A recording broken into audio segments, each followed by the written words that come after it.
देशात सक्रिय कोरोना रुग्णांची संख्या 4,000वर गेली। यामध्ये केरळमध्ये सर्वाधिक 1,435 रुग्णांची नोंद झाली। महाराष्ट्रातील सक्रिय कोरोना रुग्णांची संख्या 506वर पोहोचली। यामध्ये काल नव्या 65 रुग्णांची नोंद झाली। राज्यात सर्वाधिक 25 रुग्ण पुण्यात, तर मुंबईत 22 नवे कोरोना रुग्ण आढळले।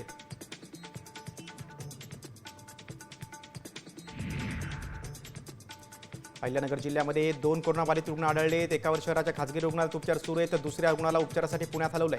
कोविड रुग्ण आढळून आल्यानं आता जिल्हा रुग्णालयात अतिदक्षता विभागात 10 बेड राखीव ठेवण्यात आले। त्याचबरोबर उपाययोजना म्हणून प्रत्येक गावाचं आता सर्वेक्षण सुरू करण्यात आलंय।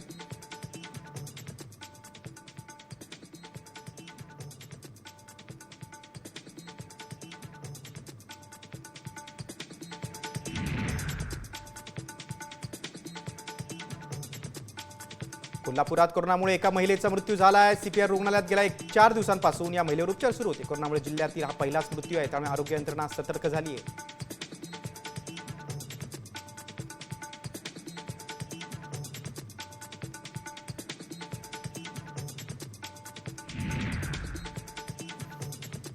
राज्यभरात कोरोनाचे सर्वाधिक रुग्ण आता पुण्यात सापडलेत। राज्यात गेल्या 24 तासात 65 रुग्णांना कोरोनाची लागण झाली। 65 रुग्णांपैकी सर्वाधिक 25 रुग्ण हे पुण्यातील असल्याची माहिती मिळते।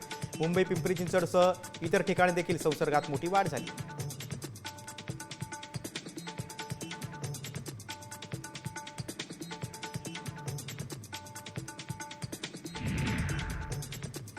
ठाण्यात कोरोनाच्या 5 नवीन रुग्णांची नोंद झाली आहे, त्यामुळे रुग्णांची संख्या 108वर गेली आहे। तर 16 रुग्णांवर उपचार सुरू आहेत। त्यापैकी 13 जणांवर खासगी रुग्णालयात उपचार सुरू आहेत, तर 3 जणांवर छत्रपती शिवाजी महाराज रुग्णालयात उपचार सुरू आहेत। दरम्यान नागरिकांना काळजी घेण्याचं आवाहन करण्यात आले।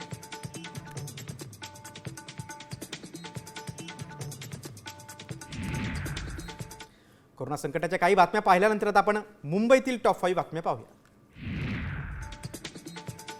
राज्यातील लाखो अपात्र लाडक्या बहिणींवर कुठलीही कायदेशीर कारवाई होणार नाही, असं उपमुख्यमंत्री अजित पवारांनी स्पष्ट केलेलं आहे। लाडकी बहीण योजनेतील अपात्र महिलांची अनेक प्रकरणं आता समोर येत आहेत। या योजनेत अनेक चुका झाल्यात, अशी कबुली अजित पवारांनी दिली।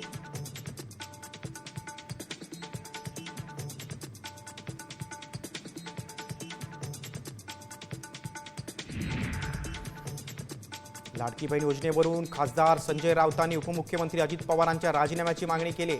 मत मिळवण्यासाठी लाडक्या बहिणींच्या अर्जांची छाननी केली नाही, त्यामुळे अर्थ खात्यात घोटाळा झाला आहे, म्हणून अजित पवारांनी राजीनामा द्यावा, अशी मागणी राऊतांनी केली।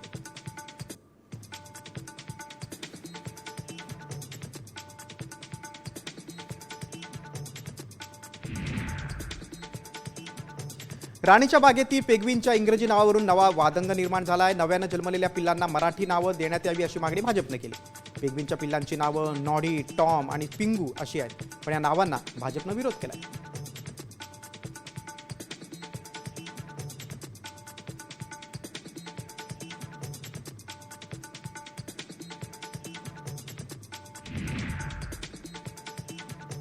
महाराष्ट्र अन्न आणि औषध प्रशासनानं झेप्टोचा धारावीतील परवाना निलंबित केलाय।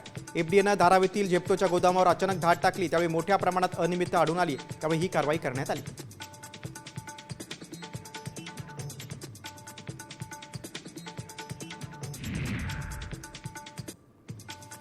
आता ज्येष्ठ नागरिकांना आपलं मृत्यूपत्र घरीच तयार करता येणार आहे। मृत्यूपत्रावरून होणारे वाद टाळण्यासाठी नोंदणी आणि मुद्रांक शुल्क विभागानं पुढाकार घेतलाय। मृत्यूपत्राची नोंदणी करण्यासाठी सरकारनं 100 रुपये नोंदणी शुल्क निश्चित केले। त्याची नोंदणी कोणत्याही दप्तर नोंदणी कार्यालयात करता येणार आहे।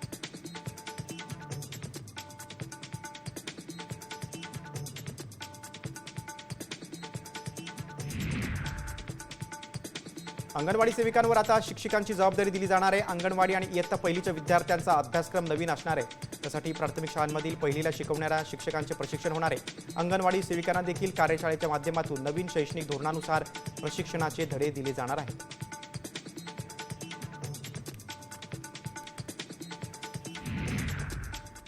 मुंबईनंतर आता पाहूयात आपण पुण्यातील टॉप 5 बातम्या। पुढील 4 दिवस पुण्यात पावसाचा अंदाज वर्तवण्यात आला आहे। शहराच्या काही भागात आकाश अंशतः ढगाळ राहणार आहे। हलक्या स्वरूपाचा पाऊस पडण्याची शक्यता आहे। शहरात गेल्या 2 दिवसांपासून विश्रांती घेतलेल्या पावसानं काल पुन्हा हजेरी लावलेली आहे। सततच्या पावसामुळे टेमघर धरण साठ्यात किंचित वाढ झाली।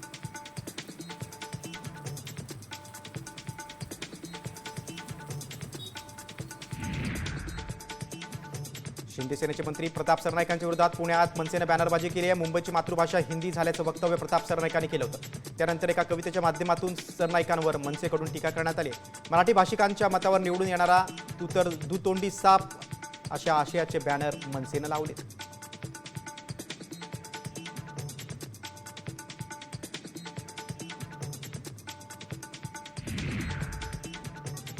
पुण्यातील कात्रजमध्ये अनधिकृतपणे अवैध दारू विक्री करणाऱ्या शेडवर पालिकेनं कारवाई केली। बेकायदेशीरपणे अवैध दारू विक्री करणाऱ्या महिलांवर अनेक वेळा कारवाई करून देखील दारूची कॅन जप्त केले होते, परंतु पुन्हा अवैध दारू विक्री करत असल्याचं आढळून आलंय। त्यामुळे आता पालिकेच्या साहाय्यानं जेसीबी लावून हे सगळं अनधिकृत बांधकाम पाडण्यात आलं।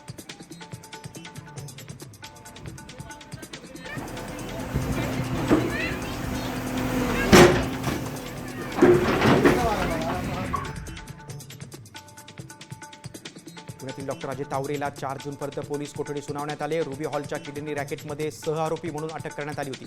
अजय तावरे वर्षभरापासून येरवडा कारागृहात आहे। पुणे पोरशी अपघात प्रकरणात देखील त्याला अटक झाली होती।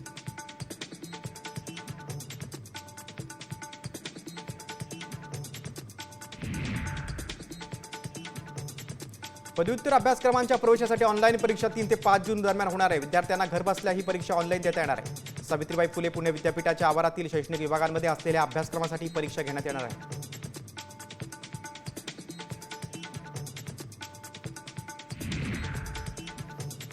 पुणे आंतरराष्ट्रीय विमानतळावरून आता 235 विमानांची ये जा होणार आहे। केंद्रीय मंत्री मुरलीधर मोहोळ यांनी याबाबत हवाई दलाचे प्रमुख air chief marshal Amarpreet Singh यांना पत्र लिहिलं होतं। पीक अवर्समध्ये 15 अतिरिक्त सिव्हिल फ्लाईट स्लॉट्सला मंजुरी देण्यात आली।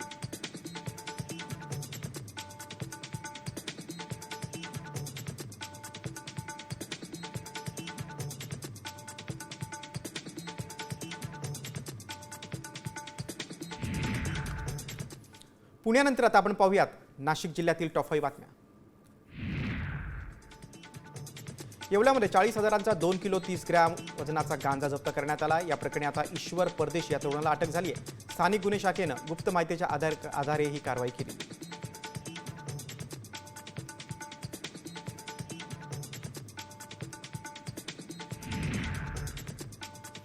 नाशिकच्या पेठ रोडवरील फुलेनगरमध्ये एकाची हत्या झालेली आहे। संजय तुळशीराम सासे असं नाव आहे। मध्यरात्रीच्या सुमारास डोक्यात घाव घालून अज्ञातानं हत्या केल्याची माहिती समोर आली। या प्रकरणी पंचवटी पोलीस ठाण्यात गुन्हा दाखल झालाय।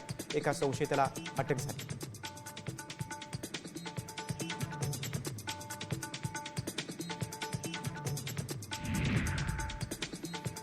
नाशिकमध्ये द्राक्षांना ड्रोनच्या साहाय्यानं औषध फवारणी केली जाते। सततच्या पावसामुळे द्राक्ष पिकांवर रोगांचा प्रादुर्भाव वाढलाय।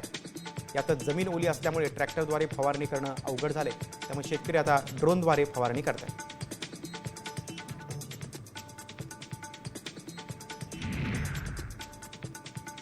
नाशिकच्या निफाडमध्ये बेदाणे उत्पादकांचं नुकसान झालंय। द्राक्षांपासून तयार झालेले बेदाणे वाळत नसल्यामुळे ते खराब होण्याच्या मार्गावर आहेत। त्यामुळे पंचनामा करून नुकसान भरपाई देण्याची मागणी बेदाणे उत्पादकांकडून होते।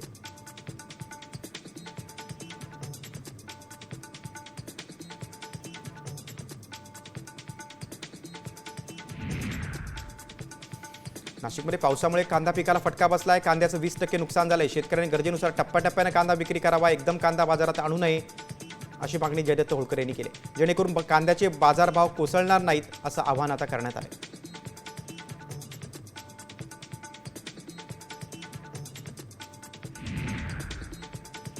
नाशिक जिल्ह्यातील दिंडोरीमध्ये 2 दिवसांपूर्वी 4 वर्षीय मुलावर बिबट्यानं हल्ला केला होता। त्यात त्याचा जागीच मृत्यू झालाय।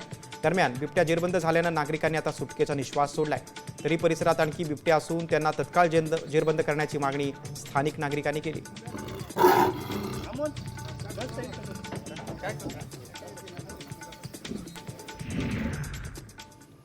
नाशिक नंतर आता आपण पाहूयात विदर्भातील टॉप 5 बातम्या।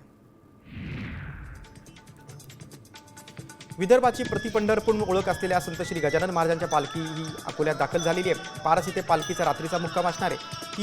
3 जून रोजी पारस येथून गायगाव येथे तर रात्री भौरद येथे पालखीचा मुक्काम असेल। त्यानंतर अकोल्यात 4 आणि 5 जून असे 2 दिवस ही पालखी मुक्कामी असणार आहे।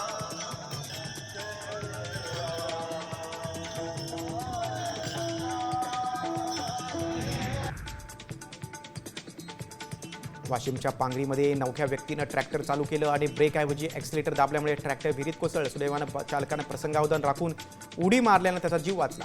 या घटनेत कोणतीही जीवितहानी झाली नाही, मात्र ट्रॅक्टरचं नुकसान झालं। शेतशिवारात मशागतीच्या कामासाठी ट्रॅक्टर आणलं होतं।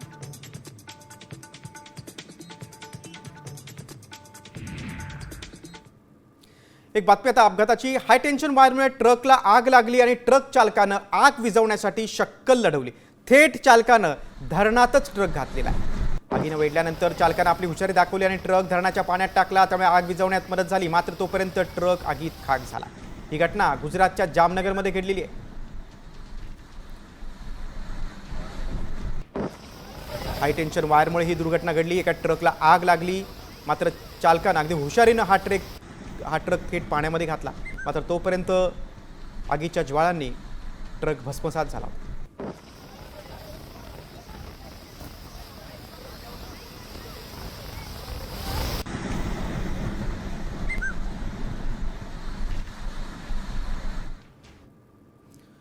विदर्भातील आणखी काही बातम्या आपण पाहूयात टॉप 5 मधून.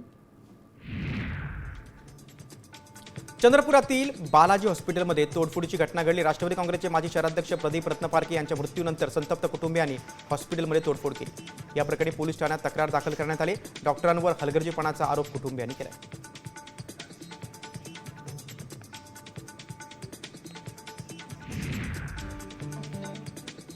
चंद्रपूरमध्ये 171 हेक्टर जागेत टायगर सफारीसाठी 286 कोटींच्या प्रस्तावाला मान्यता देण्यात आली आहे. या कामाचा आराखडा तयार करण्याचं काम वन विकास महामंडळानं गोरवाडा झू लिमिटेड या कंपनीकडे दिलंय.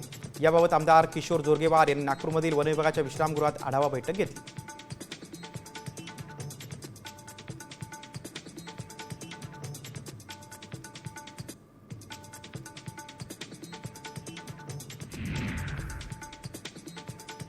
अमरावतीत महावितरणतर्फे मान्सूनपूर्व काम आता करण्यात आलेली आहे. त्यावेळी झाडाच्या फांद्या तोडण्यात आलेल्या आहेत. मात्र 8 ते 10 दिवसांपासून त्या तशाच पडून आहेत. त्यामुळे वाहन चालक आणि पादचाऱ्यांना अडचणींचा सामना करावा लागतोय.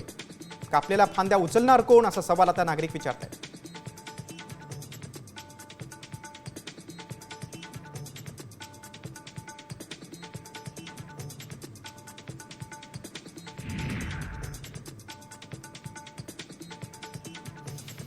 यवतमाळच्या पुसदमधील सावंगी गावाजवळ बोगस खतांचा ट्रक पकडला आहे. कृषी विभाग आणि पंचायत समितीकडून ही कारवाई करण्यात आली. दरम्यान परिसरात बोगस बियाणे आणि खत येत असल्याची माहिती कृषी विभागाला मिळाली होती. त्यामुळे ग्रामीण पोलिसांच्या मदतीने ही कारवाई करण्यात आली.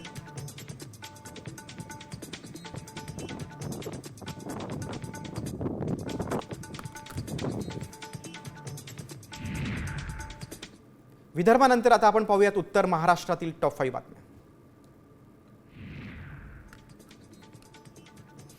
धुळ्याच्या बोराडी गावात लाकडी दांडका डोक्यात घालून वडिलांचा मुलानं हत्या केलेली आहे. सिंगा पावरा असं मृत वडील, तर सुनील पावरा असा मारेकरी मुलाचं नाव आहे.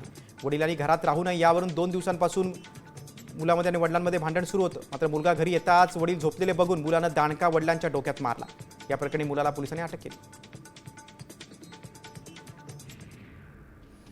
एक राजकीय बातमी आहे. शिवसेनेच्या मंत्र्यांची आता उद्या बैठक होणार आहे. राज्य मंत्रिमंडळाच्या बैठकीनंतर शिवसेनेच्या मंत्र्यांची बैठक होणार आहे. स्थानिक स्वराज्य संस्थांच्या निवडणुकीच्या पार्श्वभूमीवर आता शिंदे सेनेच्या या बैठकीला महत्त्व आहे. उपमुख्यमंत्री एकनाथ शिंदे यांच्या उपस्थितीत सर्व मंत्र्यांची महत्त्वाची बैठक होणार आहे.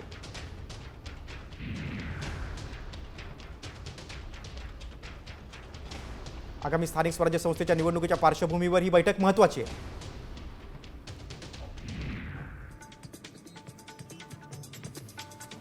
जळगावात दमदार पावसानंतर मशागतीला वेग आलाय. जिल्ह्यात 7,50,000 हेक्टरवर खरीप पिकांची लागवड होणार आहे. त्यासाठी 3,50,000 मेट्रिक टन खतांची मागणी होती.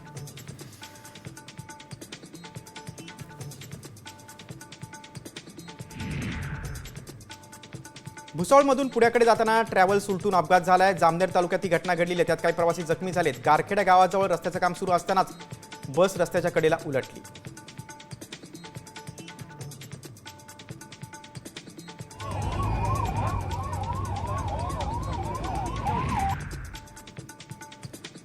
धुळे जिल्ह्यातील शिरपूरमध्ये दर महिन्याला भाडे देण्याचं आमिष दाखवत 9 वाहनं पळून नेण्यात आलेली आहेत. परत करण्यासाठी संशयितांना टाळाटाळ केल्यानं त्याच्यावर गुन्हा दाखल करण्यात आला. तसंच त्याच्याकडील वाहनं देखील जप्त करण्यात आलीत. दरम्यान बांधकामासाठी वाहनं लागल्याचं सांगत वाहनं नेण्यात आली होती.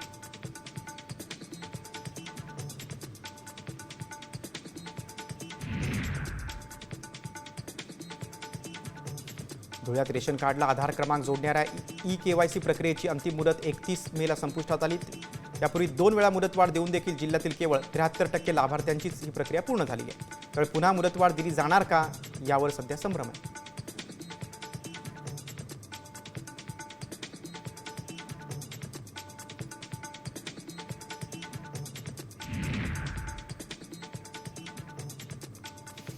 धुळ्यात कृषी विभागाच्या पथकानं मोठी कारवाई केली। वेशभूषा बदलत कृषी विभागातील अधिकाऱ्यांनी 20 लाखांची बोगस बियाणं जप्त केलेत। खासगी ट्रॅव्हल बसमधून लाखो कपाशीचं बनावट बियाणं जप्त केले। सोबतच एका स्विफ्ट गाडीतून देखील 200 बनावट बियाण्यांची पाकिटं जप्त झालेली आहेत। ही बियाणं गुजरातमधून महाराष्ट्रात आणली गेली होती।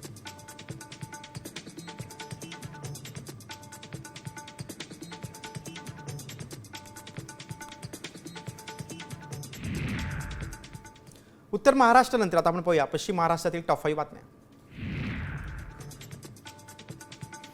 साताऱ्यात खरीप हंगामासाठी खतं आणि बियाणे उपलब्ध करण्याची तयारी कृषी विभागाने केली आहे। जिल्ह्याला प्रशासनाकडून 1,03,186 मेट्रिक टन खत मंजूर झाले। यातील 19,000 मेट्रिक टन खत जिल्ह्याला उपलब्ध झाले, तर 60,000 मेट्रिक टन खत शिल्लक आहे।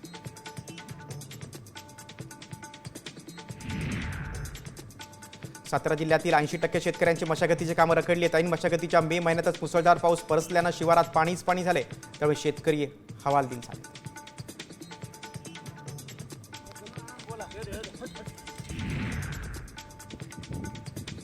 सांगलीच्या कवठे महाकाळ तालुक्यातील अग्रण धुळगावमध्ये एका महाकाय मगर जेरबंद करण्यात आली होती। एका विहिरीमध्ये गेल्या काही महिन्यांपासून मगरीचं वास्तव्य होतं। या मगरीकडून गेल्या काही दिवसांपासून जनावरांवर हल्ल्याचं प्रमाण वाढलं होतं। मगर जेरबंद झाल्यानं स्थानिकांनी सुटकेचा निश्वास सोडला।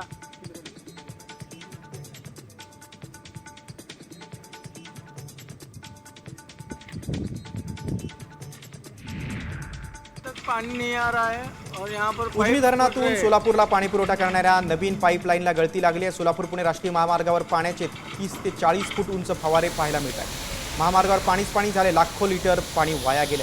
विशेष म्हणजे 2 दिवसापूर्वी उजनी धरण ते सोलापूर दुहेरी जलवाहिनीचं काम पूर्ण झालं होतं।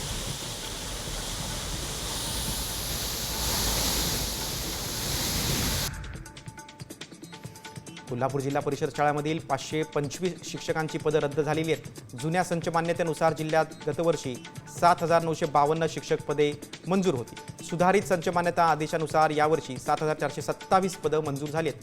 525 शिक्षक पदं कमी झाल्याचं स्पष्ट झाले। सुधारित संच मान्यता आदेशात नवीन शिक्षक मंजूर होण्यासाठी विद्यार्थी संख्येत वाढ केली।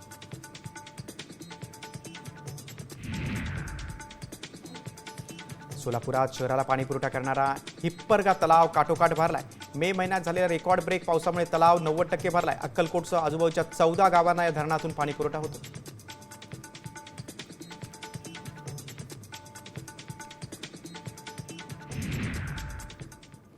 एक राजकीय बातमी। माजी आमदार बाबाजानी दुर्राणी यांनी पुन्हा एकदा अजित पवारांच्या राष्ट्रवादी काँग्रेसमध्ये जाण्याचा निर्णय घेतलाय। सोशल मीडियावर त्यांनी या संदर्भातील पोस्ट केलेली आहे। बाबाजानी दुर्राणी येत्या 8 जूनला पाथरी येथे अजित पवारांच्या उपस्थितीत राष्ट्रवादीत प्रवेश करणार आहेत। ज्यावेळी राष्ट्रवादी काँग्रेस फुटली होती त्यावेळी बाबाजानी दुर्राणी अजित पवारांच्या बरोबर गेले होते। त्यानंतर लोकसभा निवडणुकीच्या निकालानंतर त्यांनी छत्रपती संभाजीनगरात जाऊन शरद पवारांच्या राष्ट्रवादी काँग्रेसमध्ये प्रवेश केला होता। आता पुन्हा एकदा ते अजित पवारांच्या राष्ट्रवादीत प्रवेश करणार आहेत। 8 जूनला हा पक्ष प्रवेश होणार आहे।